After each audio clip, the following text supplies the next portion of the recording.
Ya, puji Tuhan, shalom saudara-saudara yang terkasih, salam sejahtera, selamat malam bagi kita. Di mana dan kapanpun saudara berada saat ini, kita tetap bersyukur bahwa Allah sungguh baik bagi kita. Amin. Mari sama-sama kita siapkan hati untuk kita terima lawatan Tuhan melalui pujian, penyembahan dan doa kita yang akan kita naikkan bersama-sama. Kita percaya bahwa Allah kita, Allah yang tidak terbatas. Dia bisa menjangkau kita dimanapun saudara berada. Dia bisa melawat kita dimanapun saudara berada. Amin. Mari sama-sama kita siapkan hati kita untuk kita berdoa di hadapan Tuhan. Tuhan, terima kasih Bapa. Di lembar ke-12 di bulan Agustus, kami sungguh bersyukur buat kasih dan anugerah Tuhan. Engkau sungguh baik, sangat baik bagi kami ya Tuhan. Sebab kami ada sebagaimana kami ada saat ini. Itu semua karena anugerah Tuhan yang sungguh dahsyat dan luar biasa. Melalui ibadah live streaming yang boleh kami lakukan ini, biar nama-Mu yang ditinggikan. Kami terus rindu dekat hadirat Tuhan, memuliakan meninggikan Engkau ya Tuhan. Berkat-Mu tercurah bagi kami Tuhan saat ini. Terpuji-pujilah nama-Mu ya Tuhan. Kami percaya kuasa-Mu tetap sama, kuasa-Mu tetap dahsyat, kuasa-Mu tetap hebat atas kami ya Tuhan. Kami percaya, kami yang sakit pasti disembuhkan. Kami yang lemah Tuhan memberikan kekuatan. Kami yang susah Tuhan pasti memberikan penghiburan. Melalui ibadah doa pujian penyembahan kami ini Tuhan, nama Tuhan saja yang dipermuliakan. Kami akan mengalami secara pribadi kuasa-Mu Tuhan hadir bersama kami. Ini doa dan kerinduan kami kepadamu ya Bapa. Terpuji-pujilah Engkau kekal sampai selama-lamanya. Di dalam nama Tuhan kami Yesus Kristus, kami sudah berdoa menjawab syukur. Haleluya. Amin. Ku ada sebab anugerah-Mu. Ku ada karena kasih-Mu. Tuhan Yesus, ku berterima kasih buat kasih rahmat-Mu. Ku ada sebab anugerah-Mu. Ku ada karena kasih-Mu. Tuhan Yesus, ku berterima kasih buat kasih rahmat-Mu. Terima kasih Yesus, Yesus. Terima kasih karena anugerah-Mu buat hidupku sekarang. Ku kan memuji-Mu selamanya. Terima kasih Yesus, Yesus. Terima kasih karena anugerah-Mu buat hidupku sekarang. Ku kan memuji-Mu selamanya. Katakan, ku ada sebab anugerah. Ku ada karena kasih-Mu. Tuhan Yesus, ku berterima kasih buat kasih rahmat-Mu. Sekali lagi katakan, ku ada sebab anugerah-Mu. Ku ada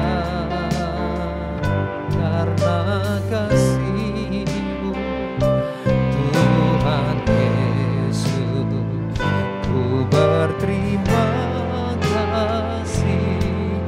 Tuhan kasih ramah. Marilah sama-sama katakan terima kasih Yesus, Yesus. Terima kasih karena anugerah-Mu buat hidupku sekarang. Tuhan memuji-Mu selamanya. Oh, terima kasih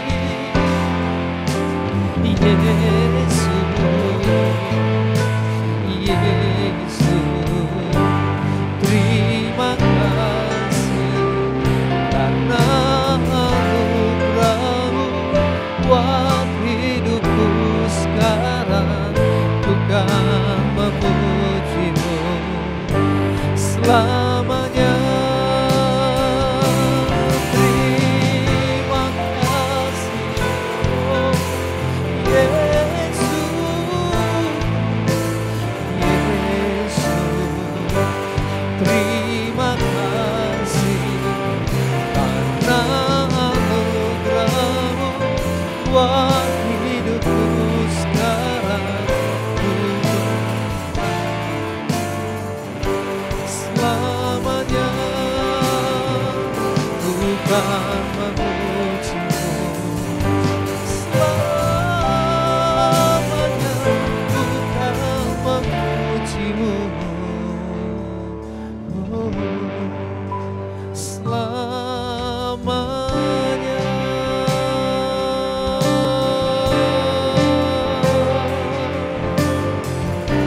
Mari sama-sama kita sembah Tuhan. Haleluya.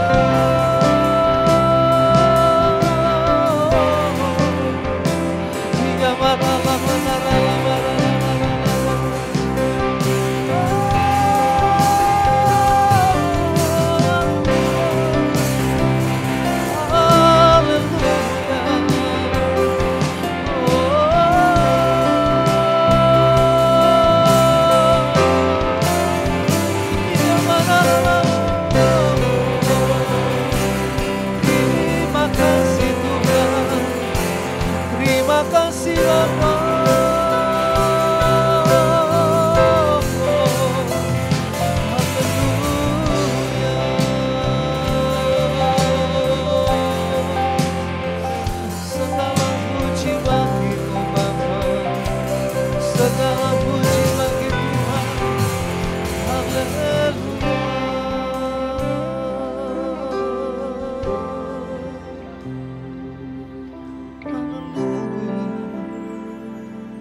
kami meninggikan Engkau.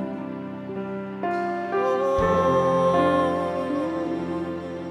haleluya, haleluya,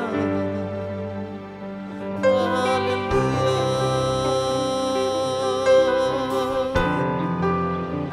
Jangkau setiap kami Tuhan, jangkau setiap kami Bapa. Kami meninggikan Engkau dengan pujian kami, dengan pujian kami. Terima kasih Bapa, terima kasih Bapa.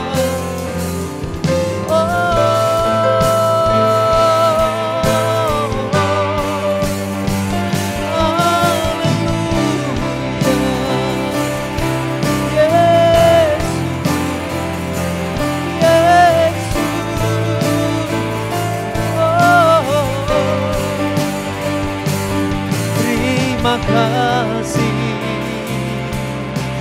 Yesus, Yesus.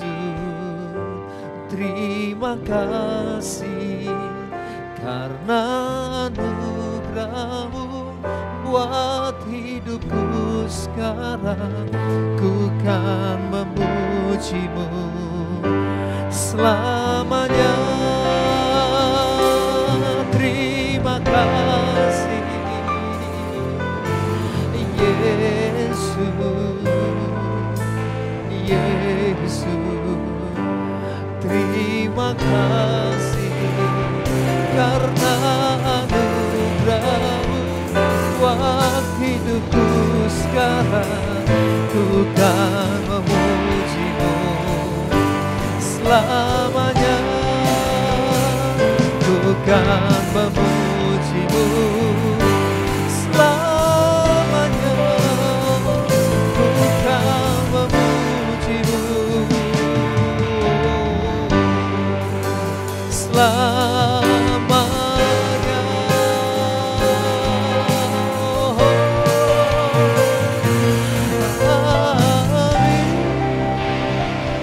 Kita berikan sorak-sorai yang meriah buat kemurahan Tuhan. Kami bersyukur buat kasih setia-Mu ya Tuhan. Engkau Allah yang sungguh dahsyat dan luar biasa. Kami akan bersorak bagi kemuliaan nama-Mu dan berkata bahwa Engkau Allah yang baik bagi kami. Terpuji nama-Mu di dalam nama Tuhan kami Yesus Kristus. Semua yang percaya sama-sama bilang amin. Puji nama Tuhan. Haleluya. Allah itu baik, saudaraku.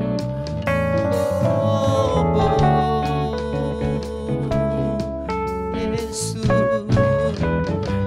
mari sama-sama pujikan. Allah itu baik, sungguh baik bagiku. Ditunjukkannya kasih setianya. Dia menyediakan yang ku perlukan, menyatakan kebaikan, menyatakan kebaikan, menyatakan kebaikannya padaku. Sekali lagi, Allah itu baik, Allah itu baik, sungguh baik bagiku. Ditunjukkannya kasih setianya. Dia menyediakan yang ku perlukan, menyatakan kebaikan, menyatakan kebaikan, menyatakan kebaikannya padaku. Kasih setianya tak pernah berubah, dulu, sekarang, dan selamanya. Ajaiblah kuasa dalam namanya, Yesusku luar biasa. Allah itu, amin, sungguh baik bagiku. Ditunjukkannya kasih setianya. Dia menyediakan yang ku perlukan, menyatakan kebaikan, menyatakan kebaikan. Sekali lagi, menyatakan kebaikannya padaku. Kasih setianya tak pernah berubah, dulu, sekarang, dan selamanya. Ajaiblah kuasa dalam namanya, Yesusku luar biasa. Kasih setianya tak pernah berubah, dulu, sekarang, dan selamanya.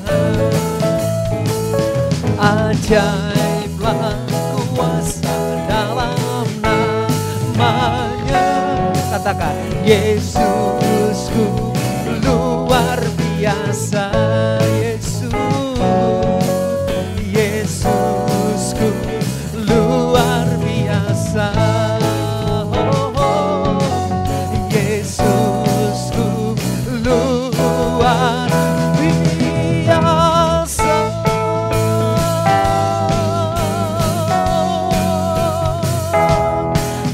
Haleluya.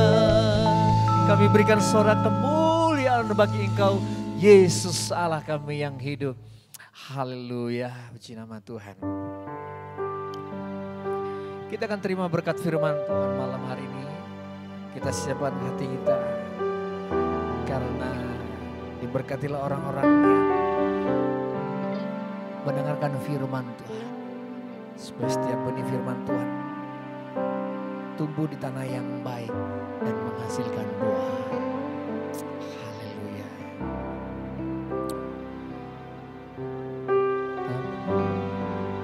Tak pernah tinggalkan perbuatan tanganmu, Yesus, Kaulah penciptaku.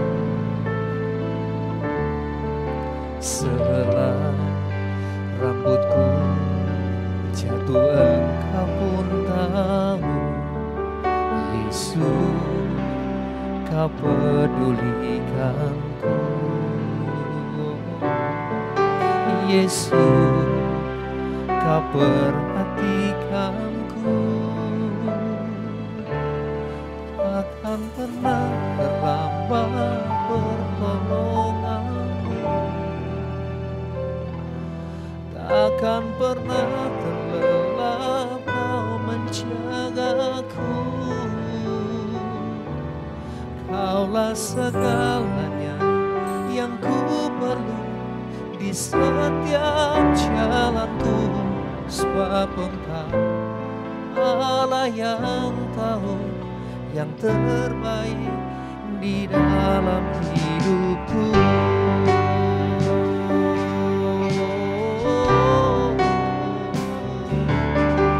Tak pernah tinggalkan perbuatan tanganmu, Yesus, Kaulah penciptaku. Sehelai rambutku jatuh Engkau pun tahu, Yesus, Kau pedulikanku. Katakan, Yesus perhatikan, Yesus, Kau perhatikanku. Takkan pernah terlambat pertolonganmu,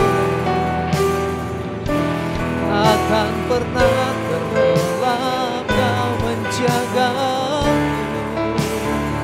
Kaulah segala yang ku perlu di setiap jalanku, sebab Engkau Allah yang tahu yang terbaik di dalam hidupku. Takkan pernah terlambat pertolonganmu,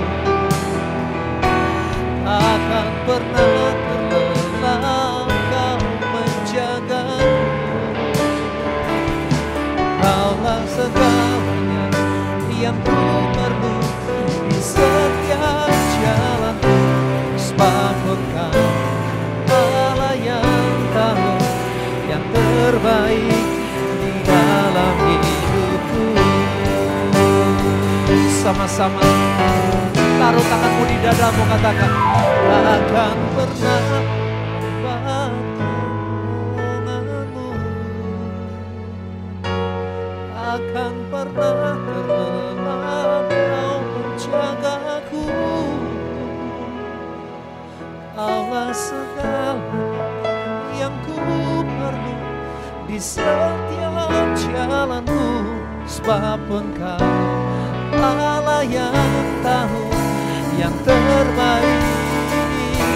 Takkan pernah terlambat pertolonganmu, takkan pernah terlelap Kau aku.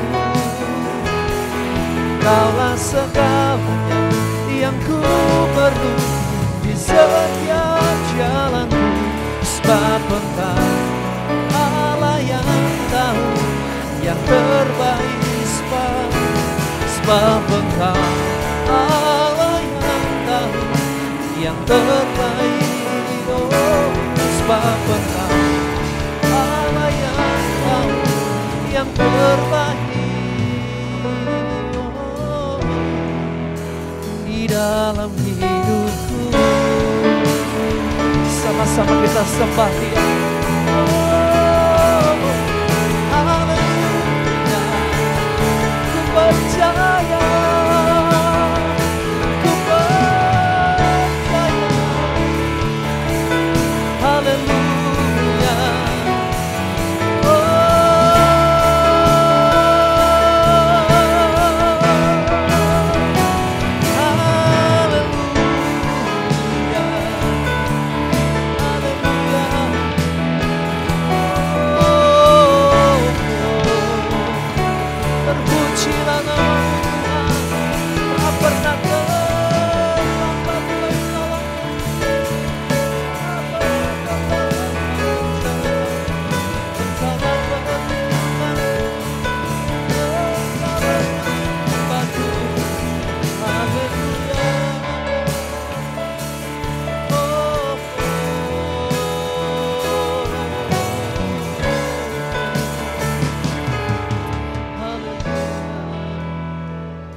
Mari kita berdoa. Allah Bapa kami yang kami sembah di dalam nama Tuhan Yesus Kristus, kami mengucap syukur berterima kasih buat kesempatan malam hari ini Tuhan pertemuan kami di ibadah Lamongan Blessing. Kami akan masuk di dalam ibadah ini Tuhan, berkati dengan kuasa Roh Kudus-Mu, sehingga apa yang kami lakukan pada malam hari ini menyenangkan hati-Mu Tuhan. Terpujilah nama-Mu Tuhan, di dalam nama Tuhan Yesus Kristus kami siap melakukan ibadah. Haleluya, amin. Salam saudaraku, bagaimana kabarnya? Luar biasa, karena Tuhan Yesus sangat luar biasa. Puji Tuhan, kalau malam hari ini kembali kita bisa beribadah, saya percaya bukan karena kekuatan kita, tetapi karena kasih anugerah Tuhan dalam kehidupan kita bersama-sama. Untuk itu, malam hari ini mari kita siapkan hati kita untuk masuk di dalam kebenaran firman Tuhan. Saudaraku, di dalam nama Tuhan Yesus Kristus, saya melihat di sekitar kita ini ada sesuatu yang kalau boleh saya katakan dengan bahasa yang orang awam aja aneh. Iya. Kenapa saya bilang aneh? Karena ketika saya melihat yaitu tentang rambu-rambu lalu lintas. Di depan gereja sampai ke sebelum rel kereta api itu ada terpasang rambu lalu lintas yang jelas-jelas sangat siapapun tahu, mungkin para pengendara pas tahu, ada gambar dilarang parkir untuk kendaraan dan dilarang berhenti. Dan dilarangnya itu bukan hanya di sebelah kiri jalur, tetapi kiri kanan. Ada terpasang dengan jelas gambar itu, saya bisa melihat di sana karena tadi tidak bisa kabel datanya nggak ada, saya nggak bisa kasih gambarnya. Tetapi yang jelas kalau Anda perhatikan ada gambar dilarang parkir di sepanjang depan gereja sampai sebelum rel kereta api, bahkan sampai di depan stadion saya melihat ada terpasang. Dan gambar dilarang parkir itu bukan hanya satu, tetapi double dua, satunya di atas tinggi, satunya di bawah. Jadi yang saya bilang aneh tadi, sudah ada tanda larangan parkir. Kalau mau jujur, boleh perhatikan nanti jam 5 sore mulai, sampai jam 6 pagi, banyak kendaraan besar-besar, kendaraan yang bukan kecil-kecil, parkir di kiri kanan jalur, di depan gereja sampai di depan stasiun sana. Dan anehnya, saya katakan tadi, ini yang salah siapa? Para supir yang memang tidak tahu tanda rambu itu atau memang ini disengaja dibiarkan. Ya, jadi kenapa saya tertarik dengan ini karena ternyata seperti apa yang baru saja kita dengarkan tadi, ternyata kita pun di dalam kehidupan ini bukan hanya perlu supaya kita ada perubahan, supaya kita juga perlu bertobat. Kenapa saya bilang bertobat? Karena itu jelas-jelas tanda larangan parkir, tetapi tidak ada yang mengingatkan atau tidak ada yang berani menegur. Bahkan kalau saya bilang dikatakan itu pembiaran. Jadi dari peristiwa ini saya melihat ternyata bertobat itu bukan hanya terjadi kepada dan harus dilakukan orang yang secara hukum mungkin habis membunuh, terus masuk penjara dan harus bertobat. Ternyata bertobat itu harus dilakukan oleh setiap orang. Karena Alkitab berkata bahwa orang yang membunuh bukan hanya menikam seseorang atau membunuh seorang sehingga meninggal, tetapi orang yang melakukan kata-kata kasar atau membuat seseorang temannya menjadi sakit hati dan sebagainya, itu juga sama dengan dosa pembunuhan. Karena itu perlu bertobat. Untuk itu malam hari ini saya juga tertarik dari rambu-rambu ini. Ada satu rambu-rambu yang menurut saya cocok dengan tema renungan malam hari ini yang akan sampaikan. Yaitu rambu lalu lintas yang berbentuk U. Iya, rambu lalu lintas yang berbentuk U. Kalau Anda tahu artinya rambu lalu lintas yang berbentuk itu artinya tanda untuk berbalik arah. Jadi malam hari ini tanda U itu saya pakai sebagai judul renungan firman malam hari ini dengan berbalik arah, tetapi saya ganti judulnya bertobat. Sebagai dasar daripada renungan malam hari ini, saya ambil dari 2 Tawarik 7 ayat yang ke-14. Mungkin bisa ditampilkan ayatnya. 2 Tawarik 7 ayat yang 14, demikian firman Tuhan. Dan umatku yang atasnya, sekali lagi, dan umatku yang atasnya namaku disebut, merendahkan diri, berdoa dan mencari wajahku, lalu berbalik dari jalan-jalannya yang jahat, maka aku akan mendengar dari surga dan mengampuni dosa mereka, serta memulihkan negeri mereka. 2 Tawarik 7 ayat 14 ini saya pakai sebagai landasan dari renungan saya pertobatan. Sebagaimana saya katakan tadi, ternyata pertobatan itu bukan hanya harus dilakukan oleh kata orang para penjahat yang ada di lembaga pemasyarakatan sana. Tetapi ternyata semua kita harus mau introspeksi diri, kita juga perlu bertobat. Kenapa kita perlu bertobat? Karena tanpa sadar ternyata kita juga sudah melakukan seperti apa yang dilakukan para supir tadi. Sudah ada tanda larangan, sudah tidak boleh parkir. Itu artinya kan mereka sedang melanggar. Sebetulnya kalau boleh saya usulkan di situ dibuat tanda U ini saja, lalu ditulis bertobat, ya, supaya orang yang berlihat bertanya, loh ini artinya apa? Nanti mungkin para petugas pingin ada penjelasan, biar saya menjelaskan kepada mereka supaya mereka tahu kenapa harus ada tanda U di situ, artinya berbalik kembali.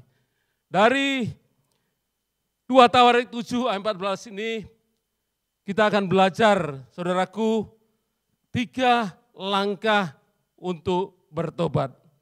3 langkah dalam pertobatan.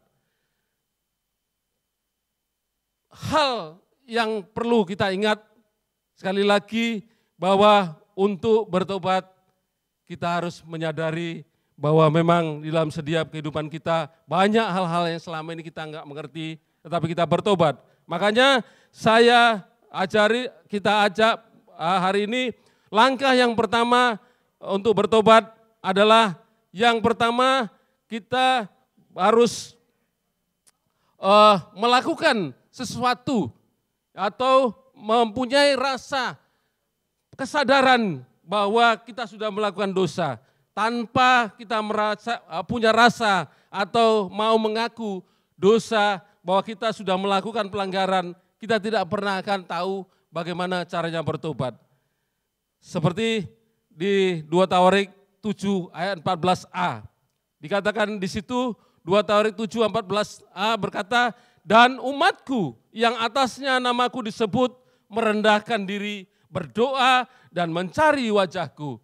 Ini gambaran seseorang yang betul-betul ingin bertobat.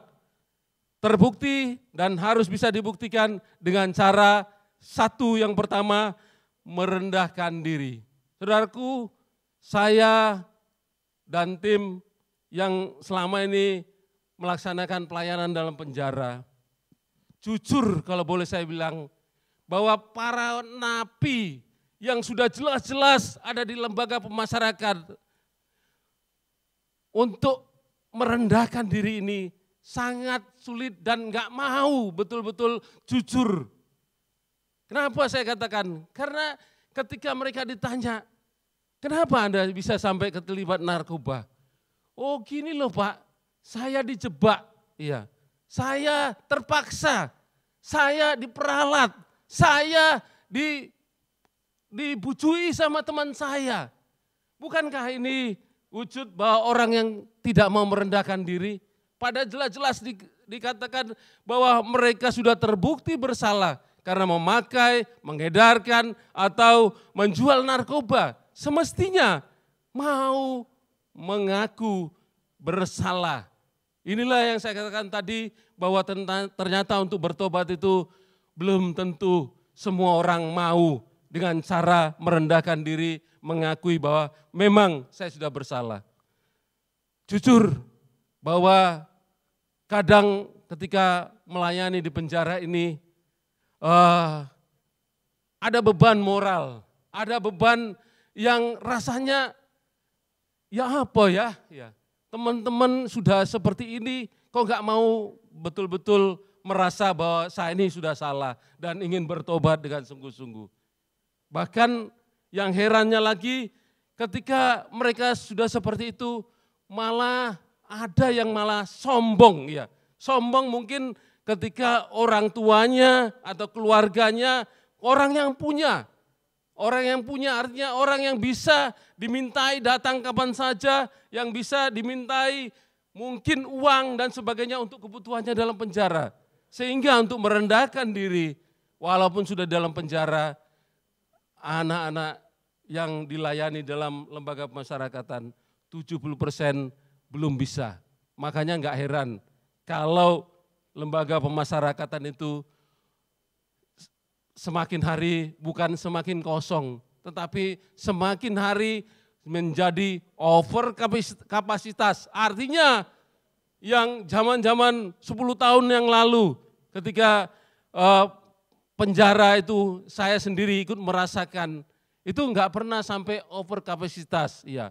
Artinya over kapasitas itu karena banyak warga binaan atau para napi tidak sadar akan dirinya dan tidak mau merendahkan diri. Sehingga tidak heran kalau sudah kembali itu hanya sekejap saja.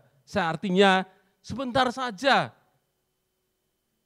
Baru dalam bulan ini saya juga mendengar 6 bulan yang lalu seorang warga binaan Lapas Lamongan dan jelas-jelas minta tolong kepada saya untuk dipertemukan dengan keluarganya dan akhirnya kami jumpai dan kami bawa ada di gereja ini.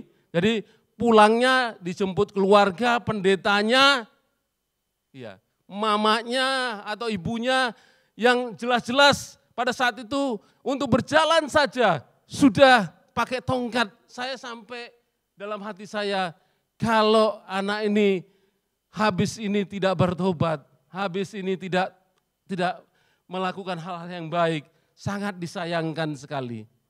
Dan benar, 4 hari yang lalu saya dapat kabar langsung dari dia sendiri dengan WA. Loh, sudah di penjara di Medaeng sekarang, ya masih bisa WA saya. Salam Om, masih kenal saya. Loh, kamu siapa? Aku anak binaan Bapak di Lamongan, nama Predi, iya Predi. Loh, terus sekarang ada di mana? Saya sekarang ada di Medaeng. Loh, di Medaeng melayani? Enggak Pak, saya masuk lagi Pak. Loh, kena kasus apa? Narkoba lagi Pak. Wah, saya mendengar ini, saya merinding.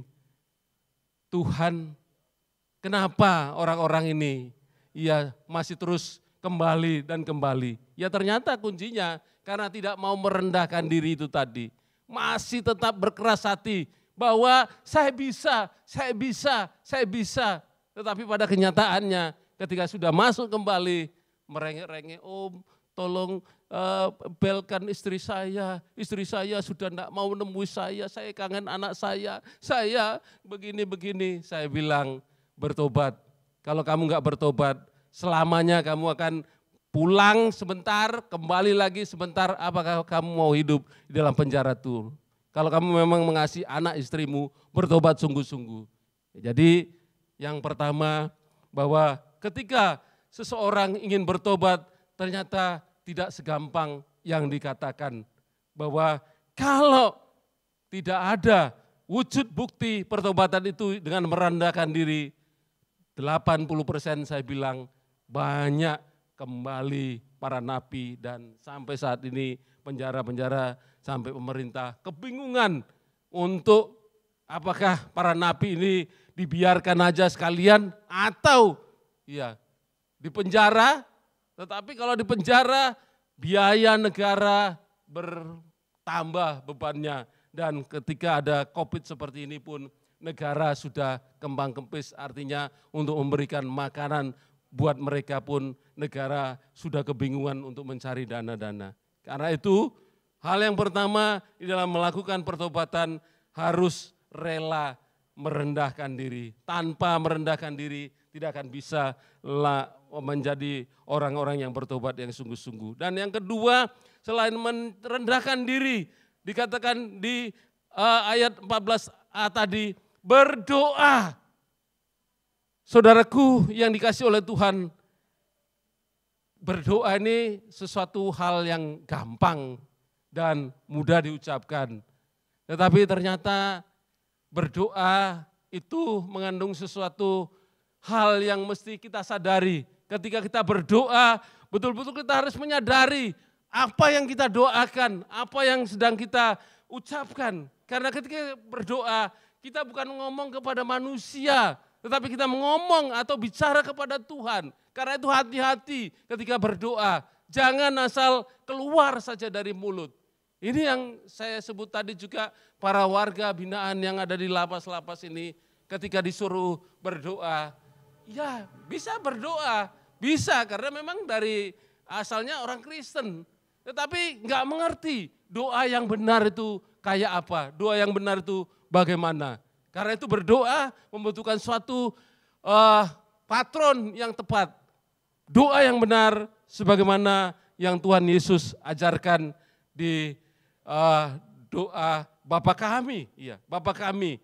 Sehingga ketika kita bisa berdoa secara doa Bapa kami, saya percaya kita akan benar-benar menyadari bahwa apa yang kita ucapkan itu bukan sembarangan. Kalau dalam doa Bapa kami tersebut bahwa kita diajarkan bagaimana berdoa dulu, apa yang harus kita dahulukan, apa yang harus kita minta, apa yang kita harus lakukan di kemudian. Berdoa.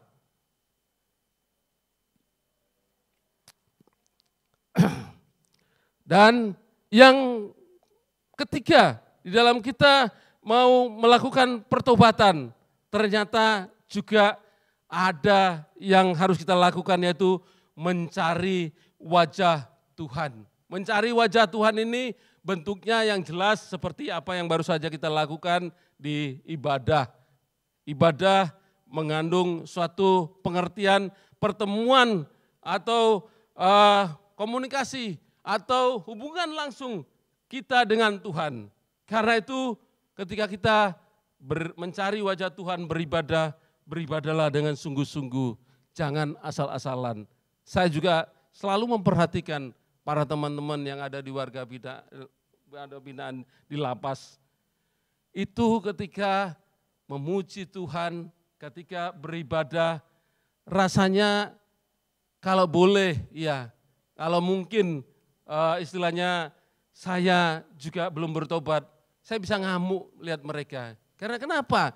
Ketika diajak memuji Tuhan, nggak punya gairah, nggak punya rasa ketika memuji itu, ada sesuatu hal yang harus kita agungkan atau kita tinggikan, yaitu Tuhan. Nggak ada satu kekuatan pun, seperti orang yang sudah loyo, orang yang sudah mau mati saja. Sehingga kadang-kadang saya bingung caranya untuk mengajari para rekan-rekan yang ada di lapas sana, gimana caranya mereka itu mencari wajah Tuhan. Tetapi sekali lagi memang ibadah itu tidak bisa kita paksakan. Itu adalah kesadaran kita kepada Tuhan bahwa betul-betul kita ini sedang memerlukan Tuhan. Jadi merendahkan diri yang saya sebutkan tadi itu ada ayatnya. Di 1 Yohanes 1 ayat yang ke-9 berkata demikian. 1 Yohanes 1 ayat 9, ketika kita mau bertobat sungguh-sungguh merendahkan diri, Tuhan pun akan mengampuni segala dosa kita. Mungkin bisa ditampilkan 1 Yohanes 1 ayat yang ke-9. Berkata demikian.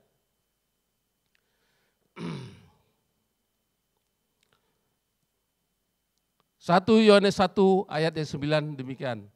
Jika kita mengaku dosa kita, maka Ia adalah setia dan adil, sehingga Ia akan mengampuni segala dosa kita dan menyucikan kita dari segala kejahatan. Jadi artinya kita dibutuhkan untuk mengaku, kita dibutuhkan untuk sadar dengan sendirinya bahwa Tuhan pastilah, dan saya yakin dan percaya bahwa Tuhan mengerti kok apa yang menjadi kebutuhan kita. Jadi jangan seperti teman saya tadi kalau sudah masuk ke dalam lembaga pemasaran kembali baru nangis-nangis, Pak, dan saya bilang bertobat, merendahkan diri, mengaku dosa di hadapan Tuhan dan Tuhan akan mengampuni dan menjauhkan dari segala kejahatan yang lain. Dan hal yang kedua tadi berdoa. Yang saya katakan tadi berdoa, kita harus punya sesuatu teladan bahwa doa Bapa kami adalah doa yang paling sempurna. Jadi dasar dari segala doa yang paling harus kita ada dalam diri kita, doa Bapa kami. Mungkin bisa ditampilkan Matius 6 ayat 9 sampai dengan ayat yang ke-13. Matius 6 ayat 9 berkata demikian, karena itu berdoalah demikian, Bapa kami yang di sorga, dikuduskanlah namamu, datanglah kerajaanmu, jadilah kehendakmu di bumi seperti di sorga. Berikanlah kami pada hari ini makanan kami yang secukupnya, dan ampunilah kami akan kesalahan kami, seperti kami juga mengampuni orang yang bersalah kepada kami. Dan janganlah membawa kami ke dalam pencobaan, tetapi lepaskanlah kami daripada yang jahat, karena Engkaulah yang punya kerajaan dan kuasa dan kemuliaan sampai selama-lamanya. Amin. Ternyata berdoa juga membutuhkan sesuatu hal keseriusan, dan kita harus punya patron atau pegangan bahwa doa Bapa kami ini adalah doa yang sempurna. Karena banyak para nabi disuruh berdoa, berdoanya tetap seperti itu. Dulu masuk, ya berdoanya seperti itu, Tuhan terima kasih, aku ingin cepat pulang dari tempat ini, tolong aku supaya bisa kuat di dalam lembaga pemasyarakatan. Saya bilang, kalau terus berdoanya seperti itu, sampai kapanpun, sampai Tuhan datang, kamu akan kembali terus. Karena kamu enggak menyadari bahwa berdoa itu adalah napas hidup, sesuatu komunikasi dengan Tuhan. Jangan main-main dengan doa. Jadi pakai doa Bapa kami ini untuk kita bisa melakukan pertobatan yang sungguh-sungguh. Dan mencari wajah Tuhan. Mencari wajah Tuhan ada di Mazmur 84 ayat yang ke-11. Mazmur 84 ayat 11 ini berkata demikian. Sebab Tuhan, Mazmur 84 ayat yang ke-11. Demikian bacaan firman Tuhan.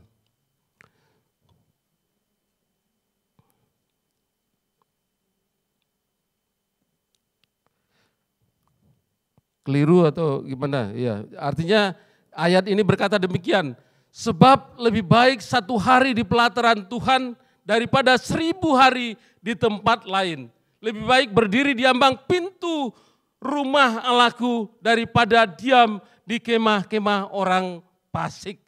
Artinya bahwa seseorang yang mencari wajah Tuhan selalu rindu ingin bertemu dengan Tuhan melalui ibadah, melalui doa, melalui pembacaan firman Tuhan dan sebagainya. Bahkan dengan berani berkata, lebih baik 1 hari di pelataran rumah Tuhan daripada di tempat lain. Sedang para warga di binaan seperti yang saya katakan tadi masuk kembali itu baru merasa butuh istri, kangen anak kalau sudah masuk dalam penjara. Loh, ketika dia keluar dari penjara kemarin terus kemana saja? Enggak nyambangi anak eta, enggak nyambangi istrinya. Ini yang selalu menjadi alasan kenapa saudara-saudara kita warga binaan itu tidak habis-habis dari lembaga pemasyarakatan. Karena tidak benar-benar sungguh-sungguh mencari wajah Tuhan. Karena itu bersyukurlah kalau hingga hari ini kita bisa ada di tempat ini untuk datang beribadah. Ini suatu bukti bahwa Tuhan peduli, Tuhan mengasihi kita, bahwa kita berani berkata bahwa lebih baik 1 hari di pelataran rumah Tuhan daripada di tempat yang lain. Itu harga atau hal yang harus kita perbuat di dalam bertobat dan melakukan pertobatan dengan sungguh-sungguh. Hal yang kedua dari 2 Tawarik 7:14b berkata, lalu berbalik dari jalan-jalannya yang jahat. Saudaraku, berbalik dari jalan-jalannya yang jahat ini tidak gampang. Karena sekali lagi saya katakan seperti teman saya tadi ini.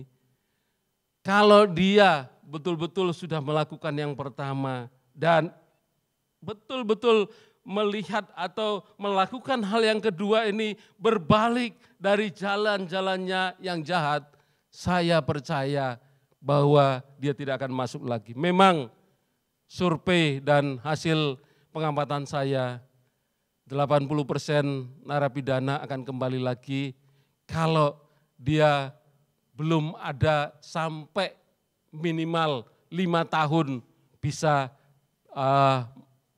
artinya bebas tanpa melakukan sesuatu. Di bawah 5 tahun saya bisa jamin cepat atau lambat pasti akan masuk lagi. Kenapa? Karena waktu ini menentukan. Ketika kita keluar dari penjara, itu saudaraku tidak seperti orang lepas dari lepas dari neraka dan sebagainya, enggak.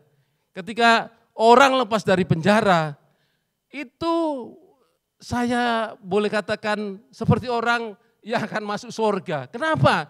Karena ketika mereka lepas dari penjara, itu tawaran-tawaran sudah banyak yang datang kepada mereka. Tawaran-tawaran sudah menanti mereka. Tinggal mereka ada enggak keteguhan hati seperti yang dikatakan tadi bahwa lalu berbalik dari jalan-jalan yang jahat. Kalau tidak ada ini, saya bilang katakan tadi 80% dan belum ada 5 tahun pasti masuk lagi. Dan lucunya kalau mereka ada sampai 5 kali masuk keluar penjara, enggak ada rasa penyesalan sama sekali. Sepertinya punya kebanggaan bahwa rekod saya 5 kali Pak, saya itu 8 kali Pak. Dan ada yang mengatakan saya sudah belengger di penjara, tapi saya seneng di penjara. Karena di penjara enggak usah cari makan, diberi makan. Wah saudaraku, ini mental-mental orang-orang yang perlu bertobat dengan sungguh-sungguh. Makanya di ayat yang barusan saya kita baca di 2 Tawarik 7:14b ini. Kalau mereka tidak menyadari dan mau berbalik dari jalan-jalan yang salah, dari jalan yang jahat ini, mereka pasti akan masuk. Karena ini tidak mudah, ini harus membutuhkan komitmen yang kuat. Artinya mempunyai suatu kekuatan yang bisa menolak kejahatan. Orang sama, kemarin juga baru lulus ya warga binaan kita kasus narkoba. Dan saya heran sudah bisa ada di status. Dan saya lihat wajah Bambang. Loh, langsung saya sahut, Bang sudah bebas? Oh iya Pak, saya bebas kemarin. Terima kasih Pak ya selama ini bahwa saya sudah dibimbing dan sebagainya. Loh Bang, tapi lihat statusmu seolah-olah kamu sedang memberikan kabar kepada teman-temanmu. Hai teman-teman, dulur-dulur Jakarta, saya sekarang ada bebas. Namun sementara saya presek ya narkobaan. Loh saya bilang, Bang kamu mau bertobat atau tidak? Iya. Loh iya Pak, kalau kamu mau bertobat, kamu harus berani bilang, Lur, aku sudah bebas dan aku tidak mau lagi pakai narkoba. Harus berani ngomong gitu. Kalau nggak berani ngomong gitu, lebih baik kamu nggak usah ngomong. Oh iya Pak, tapi doakan aja Pak supaya saya mampu. Saya bilang, saya doakan sampai mungkin ya saya nggak bisa berdoa lagi untuk kamu. Bahkan saya harus tumpang tangan, mungkin tak tambah tumpang kaki. Kalau kamu memang nggak niat bertobat, mau meninggalkan jalan-jalan yang jahat, tidak akan bisa. Jadi harus berani, punya komitmen, saya pray narkoba. Oh iya Pak, terima kasih atas nasihatnya. Jadi ternyata untuk bertobat meninggalkan jalan-jalan yang jahat tidak gampang. Karena sekali lagi iblis sekarang nggak seperti iblis-iblis yang dulu. Mungkin ya iblis-iblis dulu seperti yang digambarkan kepada anak-anak itu bahwa seram-seram. Enggak, sekarang ini justru manis-manis, ganteng-ganteng dan mereka orang-orang yang kelihatannya baik. Iya, kelihatannya baik. Makanya berhati-hati. Saya katakan kepada teman saya ini, untuk kamu bisa bertobat dan tidak kembali kepada kehidupan lama kamu, harus berani ngomong, saya pray dan tidak mau ikut narkoba lagi. Hal yang kedua ketika seorang harus berbalik dari jalan-jalan yang jahat, firman Filipi 3 ayat 7-8 berkata demikian. Filipi 3 ayat 7 dan 8 berkata, tetapi apa yang dahulu merupakan keuntungan bagiku, sekarang kuanggap rugi karena Kristus. Malahan segala sesuatu kuanggap rugi karena pengenalan akan Kristus Yesus lebih berharga dari semuanya itu. Ini suatu pengakuan Rasul Paulus bahwa dia mengambil komitmen yang benar-benar dan ingin melakukan pertobatan sungguh-sungguh sehingga mengatakan bahwa oleh karena dialah aku telah melepaskan semuanya itu dan menganggapnya sampah supaya aku memperoleh Kristus. Ayat ini mengingatkan kepada saya dan kepada kita semua untuk bertobat butuh komitmen, butuh tekad yang kuat. Sehingga ketika kita punya tekad yang kuat, ketika kita diiming-iming, ketika kita mungkin juga ada intimidasi untuk melakukan hal yang jahat kembali, kita sudah bebas karena kita mempunyai suatu kekuatan seperti Rasul Paulus katakan bahwa karena pengenalanku akan Kristus Yesus lebih mulia daripada semuanya itu. Hal yang ketiga yang dilakukan dan harus dilakukan oleh seseorang yang ingin bertobat seperti 2 Tawarik 7:14c berkata, maka aku pun, artinya maka Tuhan pun mendengar dari surga dan mengampuni dosa mereka serta memulihkan negeri mereka. Artinya ayat ini sedang berkata ketika kita betul-betul ingin bertobat, Tuhan mengerti kok. Tuhan tahu. Jadi tidak perlu kita bersembunyi di balik hal-hal yang sedang kita lakukan. Jujur saja, ketika kita memang tidak mampu, berkata kepada Tuhan, aku tidak mampu, kuatkan aku. Karena itu segala sesuatu yang kita lakukan ini, biarlah kita punya tekad melakukan hanya untuk Tuhan, bukan untuk manusia. Kalau kita melakukannya untuk manusia, kita bisa kecewa, kita bisa akhirnya, wah ternyata cuma gitu aja. Tetapi kalau kita melakukan buat Tuhan, percayalah pada saatnya pasti Tuhan akan membalaskannya kepada kita. Kolose 3 ayat 23 berkata demikian. Kolose 3 ayat 23.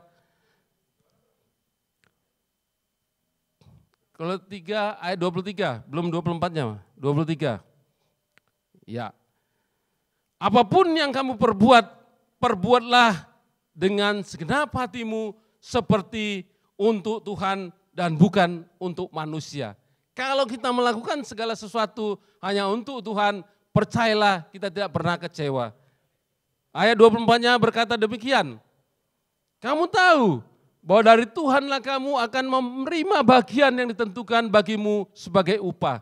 Kristus adalah Tuhan dan kamu hambanya. Jadi yakinlah bahwa ketika kita melakukan pertobatan dengan sungguh-sungguh, kita mencari wajah Tuhan, merendahkan diri, berdoa dengan benar, meninggalkan jalan-jalan yang salah, Tuhan mengerti toh. Tuhan mengetahui, maka dikatakan di 2 Tawarik 7:14, maka aku pun mendengar dari surga dan mengampuni dosa mereka serta memulihkan negeri mereka. Jadi lakukan pertobatan itu dengan sungguh-sungguh supaya dengan bertobat dengan sungguh-sungguh kita tidak menjadi seperti orang-orang yang kebanyakan seperti teman-teman saya tadi. Dan lebih jelas lagi, Efesus 6 ayat 8 berkata demikian.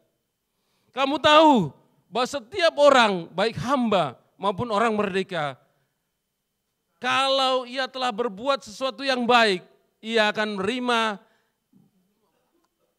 menerima balasan yang baik pula dari Tuhan. Jadi hukum tabur tuai, apa yang kita lakukan, apa yang kita tabur akan kita tuai.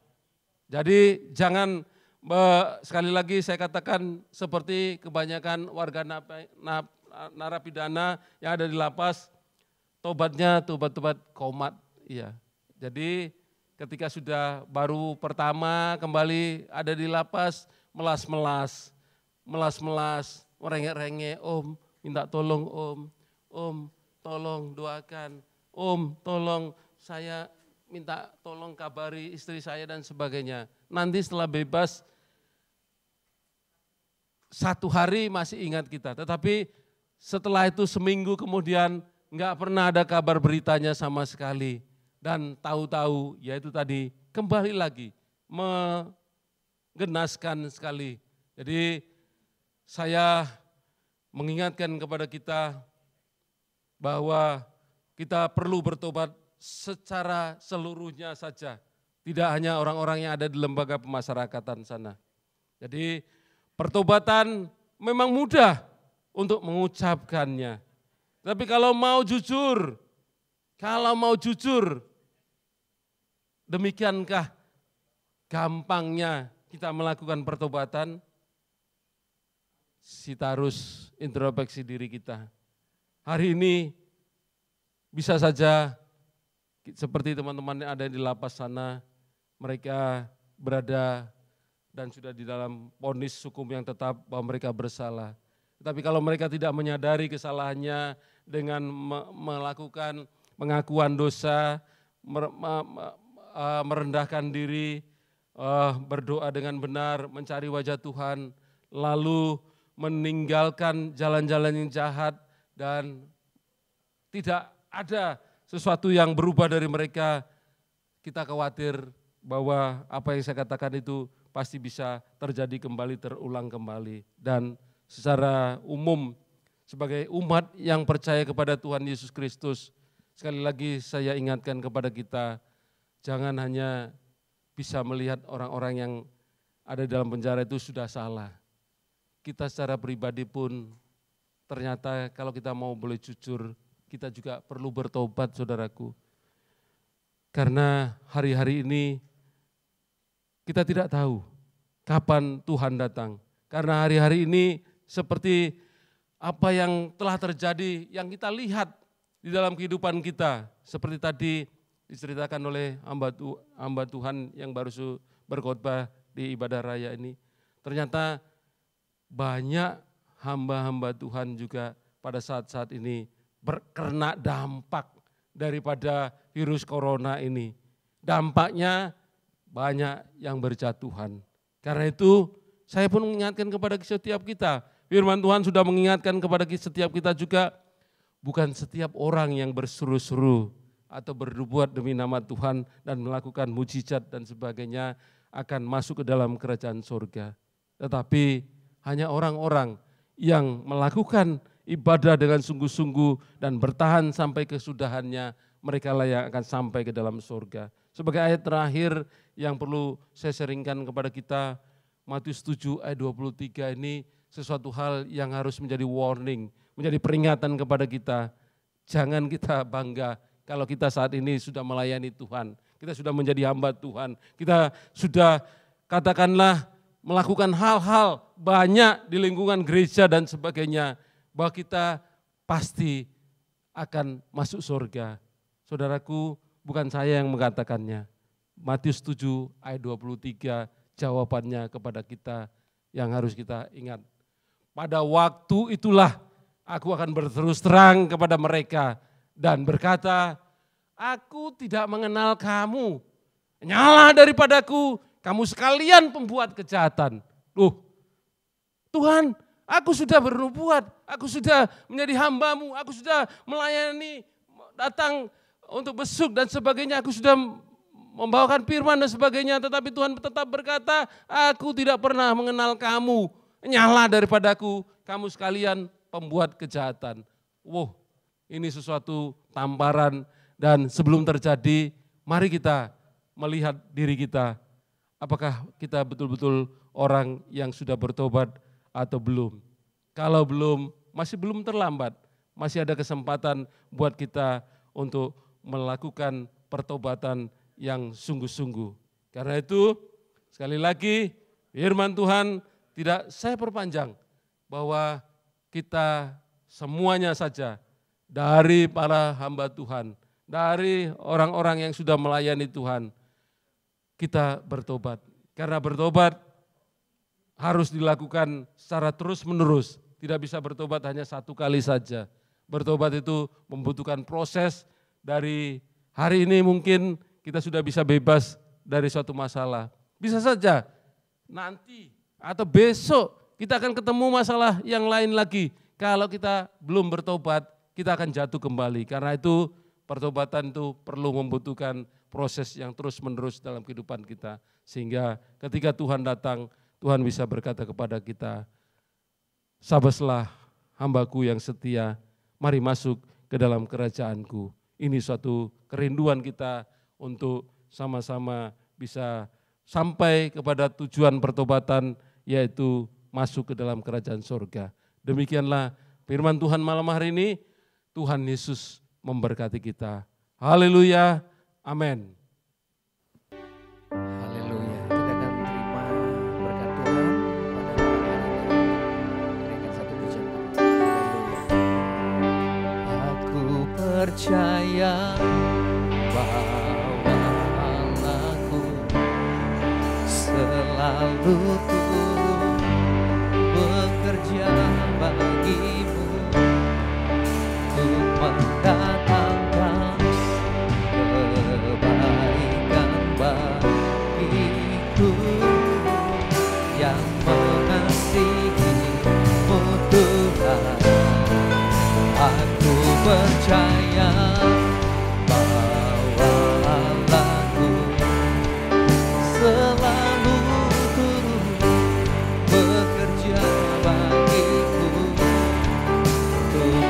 mendatangkan kebaikan bagiku, yang mengasihimu Tuhan. Aku percaya. Mari sama-sama lambaikan tangan kita tinggi-tinggi. Aku percaya bahwa Allahku selalu turut bekerja bagiku untuk mendatangkan kebaikan bagiku, yang mengasihimu Tuhan, yang mengasihimu Tuhan, yang mengasihimu Tuhan. Sekali lagi katakan, yang mengasihimu Tuhan. Aku percaya. Haleluya, bilang amin, amin.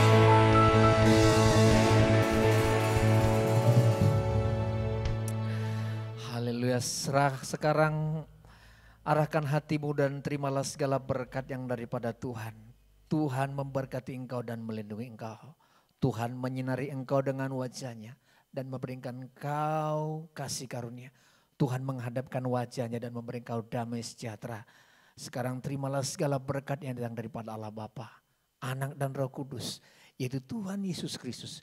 Kiranya menyertai, memberkati, memulai hari ini, esok, bahkan sampai selama-lamanya. Hanya dalam nama Tuhan kami Yesus Kristus, semua yang percaya diberkati sama-sama berkata, amin.